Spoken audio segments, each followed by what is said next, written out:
One of the more successful outreach programs the U.S. government ever undertook was and is the food stamp program. But recently, some recipients have gotten the wrong message. An outbreak of obesity and diabetes is plaguing many low-income areas, which leaves some wondering if the government shouldn't be doing more to educate the poor and not just feed the problem. A lot of the participants go to buy foods that are high in fat because they cannot afford to buy some of the foods that are nutritious. I'm buying food. Whatever I could get. Government doesn't care, and I don't care.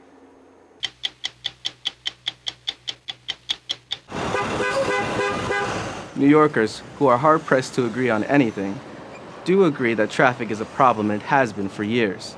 But New York's Mayor Michael Bloomberg has proposed a way to finally curb the traffic situation. It's known as congestion pricing and simply said will put a surcharge on vehicles traveling south of 86th Street.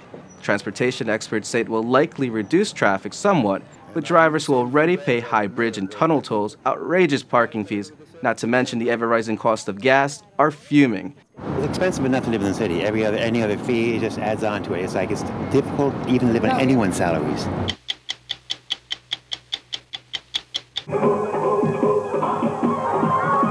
Most Americans would find it unimaginable to let someone else choose their spouse, but that is exactly what is happening in a number of South Asian communities in the United States. But why? Why would men and women agree to marry someone they hardly know? Is this time-honored method of romance the true way to wedded bliss? What happens when they choose a modern arrangement? There's a joke, but it's like golf and sex are the two things that you don't need to be good at to enjoy. So, it's one of those things where that's how it is. It's something that you enjoy, but it's certainly not the focus of a relationship. I'm Sadaf Cully. I'm Justin Franco. I'm Nicole Dessou. Those stories tonight on a special City University of New York edition of 60 Minutes.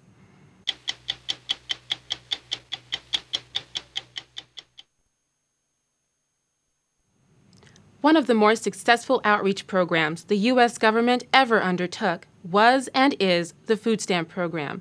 The idea? Subsidize those in need with food and essentials, curb hunger, and help ease the poverty level. But recently, some recipients have gotten the wrong message. Instead of buying nutritious fruits, vegetables, and meats, they've been buying too many snacks, soft drinks, and sweets. Coincidentally, an outbreak of obesity and diabetes is plaguing many low-income areas, which leaves some wondering if the government shouldn't be doing more to educate the poor and not just feed the problem. 28-year-old Teresa is shopping to feed a family of 3. After losing her full-time job in 2005, she's managing to make ends meet.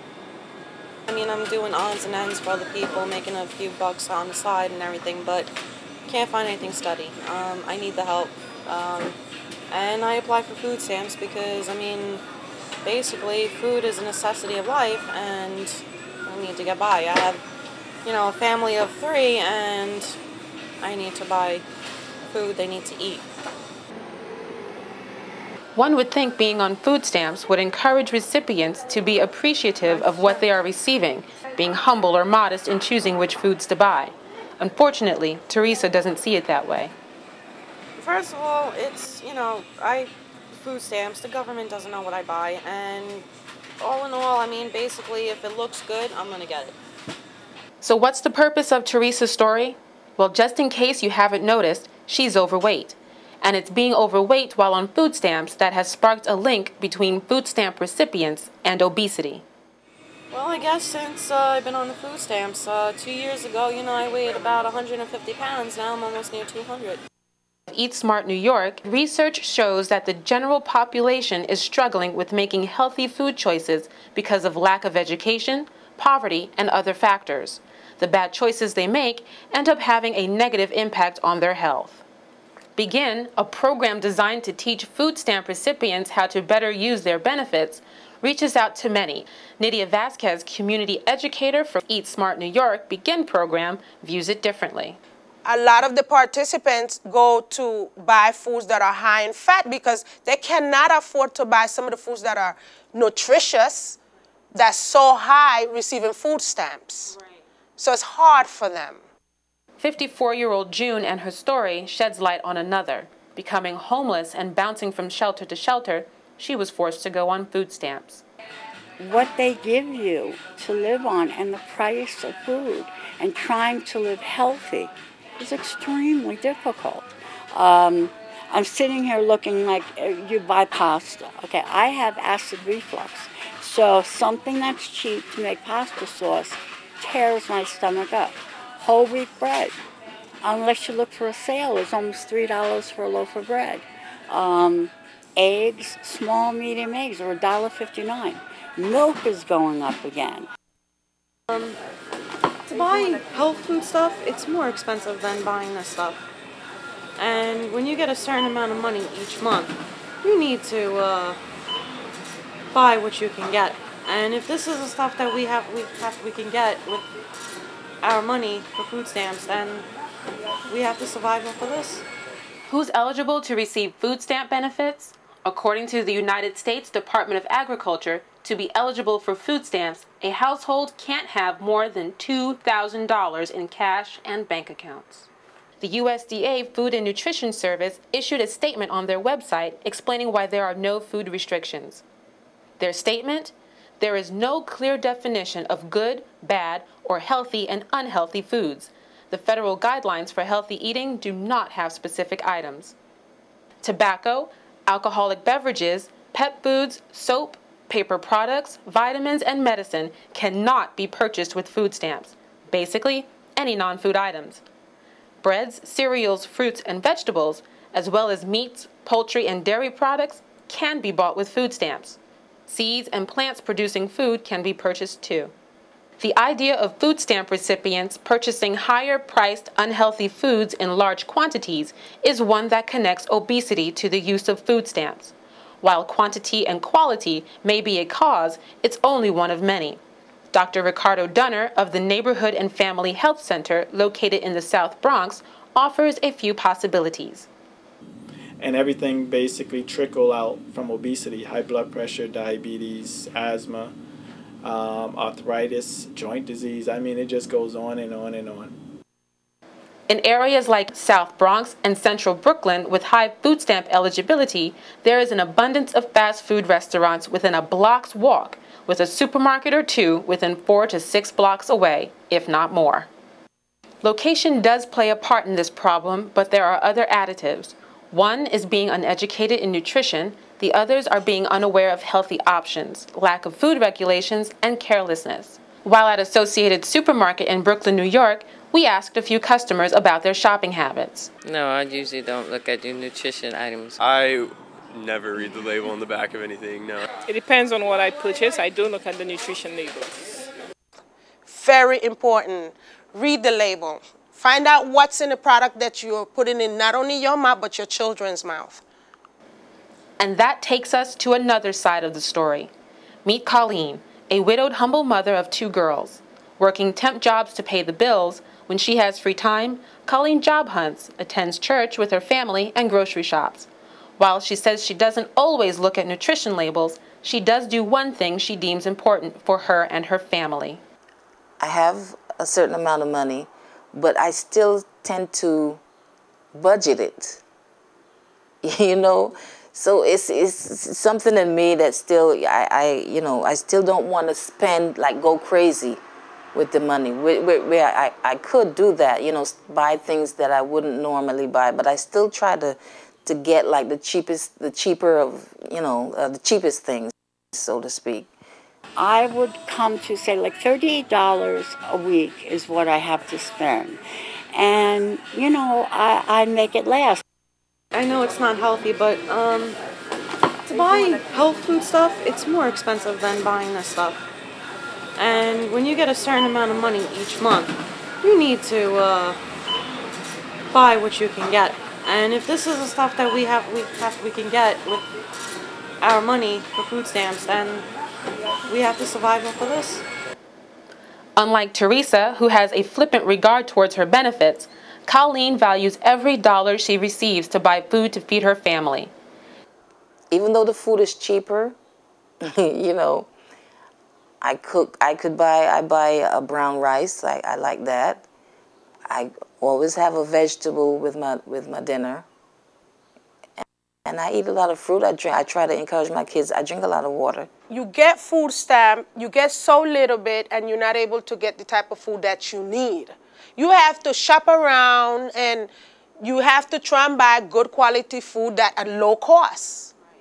And that's sometimes kind of hard. Sometimes you can't just buy healthy food, which with low calorie, it's so expensive. Sometimes food stamps do need to be increased. That's where Cornell come in, and we do teach them food budgeting, menu planning, and food shopping, where they can shop around and they can definitely get those foods at a low cost without hurting their pocket and using their food stamps. I get so angry when I hear people say, oh, they should live healthy, eat healthy food, or these kids are so obese. They don't know. Try it for 1 month. Come out of your comfort zone and try for 1 month to live on what a lot of these women have to do to feed their children. To make choices. Do I feed my child or do I pay a bill? That's pathetic. Colleen and June may not be the epitome of our visions associated with food stamps and families on them. Sometimes we picture a person like Teresa, careless and reckless with her benefits, purchasing all kinds of junk food, and it causes us to wonder why there could be a link between food stamps and obesity. All right, well, you know what, Nicole? The government gives me the money. They don't know what I do. They don't care. If I buy food for my family, that's all I'm doing. I'm not doing anything wrong. It's not like I'm buying drugs or anything. I'm buying food. Whatever I could get. Government doesn't care, and I don't care.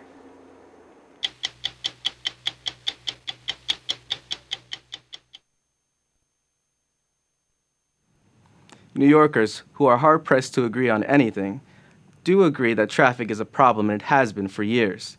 But New York's Mayor Michael Bloomberg has proposed a way to finally curb the traffic situation. Well, sort of. It's known as congestion pricing, and simply said, will put a surcharge on vehicles traveling south of 86th Street. The money generated by this fare or toll, don't you dare call it a tax, will go toward expanding mass transit and improving roads. Congestion pricing, not surprisingly, has the city divided. Transportation experts say it will likely reduce traffic somewhat, but drivers who already pay high bridge and tunnel tolls, outrageous parking fees, not to mention the ever-rising cost of gas, are fuming. So we decided to take a closer look at this controversial plan that has New Yorkers once again stuck in gridlock. Typical midday in Manhattan. How bad does it get? Just consider this: average speed 12 miles per hour. The price tag for this mess? An estimated $13 billion per year. Are you familiar with Mayor Bloomberg's proposal on congestion pricing? For cars coming into the city? Right, well, actually, you'd be charged, it's $5.55 right now, you'd be charged $8 just for traveling before 6 p.m. What do you think about that? What I think is that anything Mayor Bloomberg wants to do, I'm for. But not everyone is so enthusiastic. So $8, I think, is sort of prohibitive, you know? And I wouldn't say anything bad about the mayor, but I think he might want to rethink that. Were you aware that you would have been charged to travel below 86th Street? Mm-hmm. Are you in favor for it, or opposed to the plan of congestion pricing within the city? Selfishly, I don't want it, but I think it's good for the environment. So. The proposed congestion pricing plan would institute a daily fee for entering Manhattan south of 86th Street. Unless they stay on the FDR or West Side Highway, cars would pay $8 and trucks $21. The fee would be in effect weekdays between 6 a.m. and 6 p.m. Joanne Cortez is a sales manager at Pain de Viande, a bakery in Long Island City. Many of her clients are south of 86th Street within the proposed congestion zone. We asked her how her business could potentially be affected. It will have a severe impact on our business because it's going to create a lot of problems for us, paperwork-wise. It's also going to be very costly for us. I don't know how we're going to even, be able to stay in business if we're going to be being charged, I think it's $21 per truck in Midtown. Midtown has a lot of restaurants, and that's a majority of our business. So if you have to put a surcharge of $21 per truck, we won't be able to afford that. We would have to pass that expense on to the customer, who will not like that very much, and possibly lose accounts. The fee is expected to generate $400 million each year. The money would be used for improving and expanding New York's mass transit system and transportation infrastructure. It would also help improve traffic enforcement through the implementation of advanced traffic monitoring technologies and increased number of traffic enforcement officers. We spoke with Sam Schwartz, former New York City Traffic Commissioner, also known as Gridlock Sam. We asked him about the financial aspect of the proposal. It's really important that the money only go to transportation. And at the same time, there's a lock in the money that's currently going to transportation, because government is notorious for all sorts of gimmicks. People announce more money for something, the budget office then removes some money, and you end up pretty much where you started. So to assuage the critics, I would say this is a fee, and tell people what the fee is going to go for. The mayor is hoping to get $500 million from federal transportation funding that would help implement the congestion pricing program. Recipients of federal grants would be decided in August. Bloomberg also acknowledged that expected revenue from collected fees could help the MTA avoid a fare increase. So, city finances may very well be the main reason behind Mayor Bloomberg's strong push to approve the plan by this summer. Although the idea of congestion pricing actually started here in New York, it was first implemented in London, where it has been running since 2003.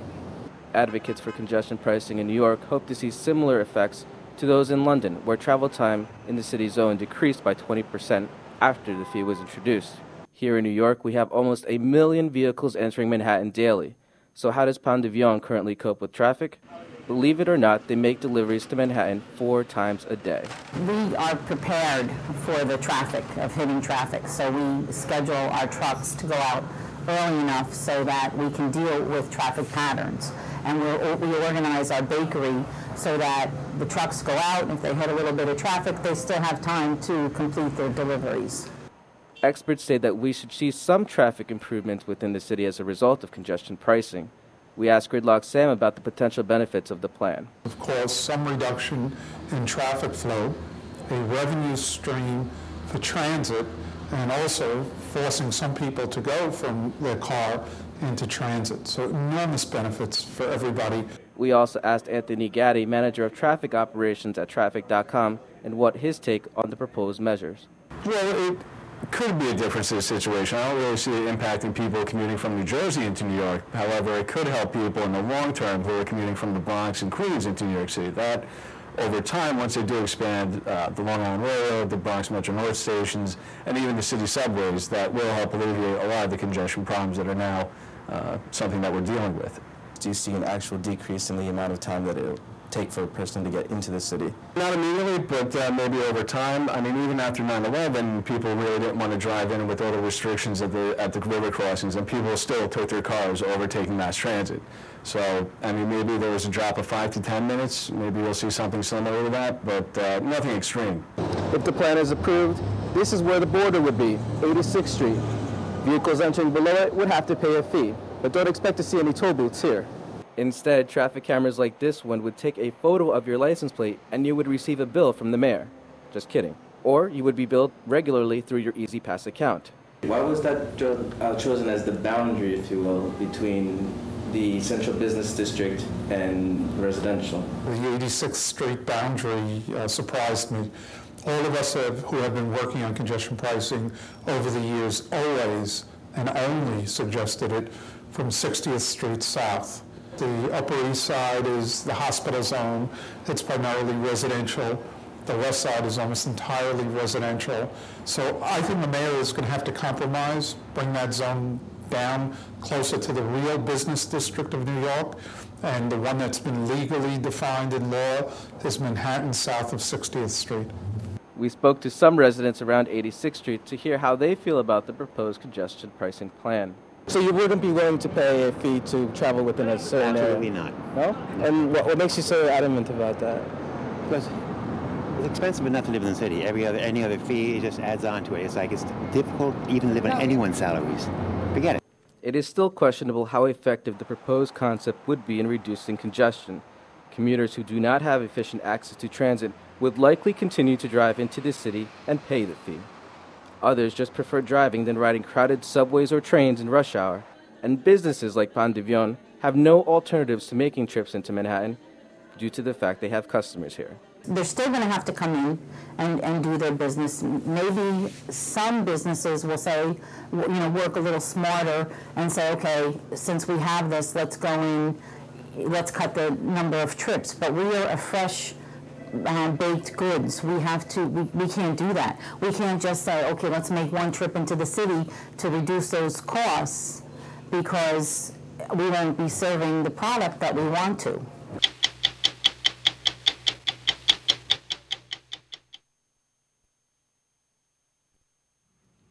Most Americans would find it unimaginable to let someone else choose their spouse, but that is exactly what is happening in a number of South Asian communities in the United States. It's a return to the traditional ways for these well-educated and successful young people who allow their families to set them up in what are commonly called arranged marriages. But why? Why would men and women agree to marry someone they hardly know? Is this time-honored method of romance the true way to wedded bliss? What happens when they choose a modern arrangement? How many times did you meet before you became engaged? Before we got engaged, yeah, 3-4 times. 4 months later, Adnan Mahmood and Zara Khan were married in Pakistan. Adnan, an IT consultant, and Zara, a physician, were raised in Texas. Like most Americans, they tried to find that someone through dating. But at the same time, they each allowed their families to do some looking too. Our families know each other, so they're family friends, and we hadn't... we knew of each other. We knew of each other. And did you have anybody in common that... I mean, what made you... Did you just see him one day and were like, I don't talk to him enough. I should say hi. No, we had somebody set us up. Just another family friend. Mm-hmm. Most Americans look for love and romance when starting a relationship, but South Asians have a more practical approach. Is a couple compatible based on their education, financial position, and social standing? These things are what make a marriage work and a future family successful. But this doesn't mean there isn't time for some romance. The physical compatibility part is something that you kind of learn to get into slowly, you know. I mean, it's like they say about there's a joke, but you know it's like golf and sex are the two things that you don't need to be good at to enjoy. So you know it's one of those things where that's how it is. It's something that you enjoy, but it's certainly not the focus of a relationship.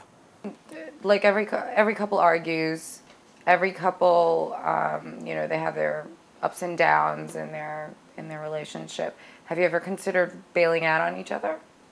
Honestly, yeah, I think there's some times where you think like that, okay, oh my God, what did I do? Or, oh my God, he's so difficult, or he doesn't understand what I'm saying. It was never to the point where I was seriously contemplating the idea of, okay, yes, let's just bail out.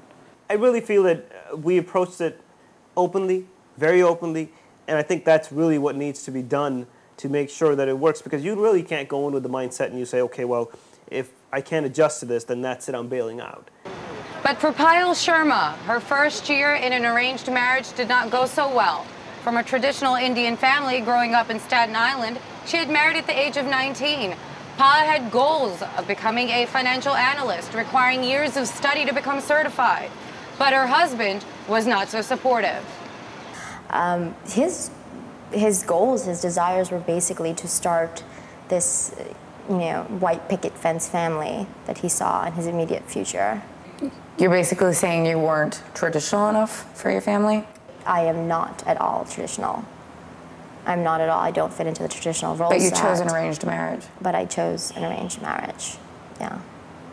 Square peg, round hole. I think anybody who would have given it an iota of thought more would have seen the warning signs. Her family did not see the signs.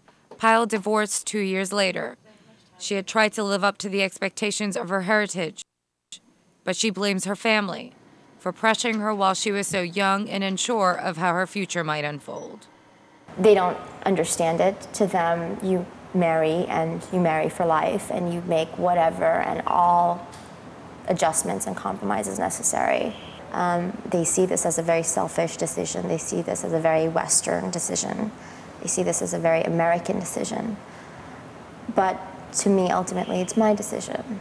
The stakes are high for a family when they're trying to pick a lifetime partner for their child. It is their job to know as much as possible about a potential match. Needing help, sometimes a family goes to the local matchmaker. Harpreet Singh Toor is a respected elder within his Sikh community of Richmond Hill, New York. When he's not working, Toor has played matchmaker, arranging a number of marriages over the years. Families will approach him about their children, and he does his best to make the right match considering a number of factors. It doesn't, love is the only thing that matters? Yeah, love matters up to the extent till you don't own a house and you don't have the kids. Once you have the house and the kids, they are responsibilities. Just love alone will not take care of the responsibilities. So those are the things which I always tell them. I said, you should take into consideration those factors. This is a modern generation of children that are asking to be arranged marriage. Don't you think there should be a leeway of some sort? I think they still feel comfortable with the judgment of their parents, with the experience and stuff like that. Because like we were talking about before, arranged marriage is not just like, arranged in that way. It is the compatibility of the couple, the families and stuff like that. Toor himself had an arranged marriage lasting 25 years. His wife passed away 5 months ago, succumbing to breast cancer. It's still too hard for him to speak about her passing, but Toor speaks fondly of the time he had with his wife. I found out that she was a lovely lady. What was so lovely about her? Everything. Everything. Even her yelling was beautiful. Her yelling was beautiful. I used to drive her crazy. The kids still laugh at it, Gave her a hard time. Well, you can say that, but I think it's more love, than giving her a hard time. While Toor's marriage may represent an ideal arranged marriage, others, like Pyle, are forced to hide their past out of fear that they will be ostracized by their community and not be able to remarry. I know that for my ex-husband, it will be exponentially easier to start a life over if he chose to start a life again in a traditional Indian community, as opposed to me, who will always be known as, previously married. The women are looked at a little bit more harshly in the society as compared to the men. I got to admit that. Why? Somehow these males, they are not ready to accept that it could be the men's fault that divorce took place, not the lady's fault. I think that the fact that I'm a woman and I chose to end my marriage automatically bears me a scarlet letter of shame. I think that people like Toor and other matchmakers that are so eager to have people get settled and marry and start these wholesome families, I think that they're very, very selfish, and I think that they don't necessarily care as much about the community or the welfare of the people that they claim to help. Toor recognizes for the younger generation of South Asians raised in the United States, an arranged marriage may not be a popular idea. We took a ride with him as he dropped off his 16-year-old son, Gursimran, at school. Toor was surprised by his son's thoughts on arranged marriages. I basically have full faith in my father. If he was to choose a wife for me, it would actually probably be the best thing. Yeah, I'm really, surprised that my son, put the onus on me to pick his wife. But at the same time, it makes you feel proud that, okay, that you are doing something right, that the kids trust you so much. If you compare the two styles of getting together for marriage, whether it's dating or arranged, I think the ideals that bring the people together are the same. Where you feel that you are compatible, where you feel that you can share a life with a person, where you feel you can share a lot of the bonds and goals together. If those are not there, whether it's an arranged setup, I feel like there's no difference.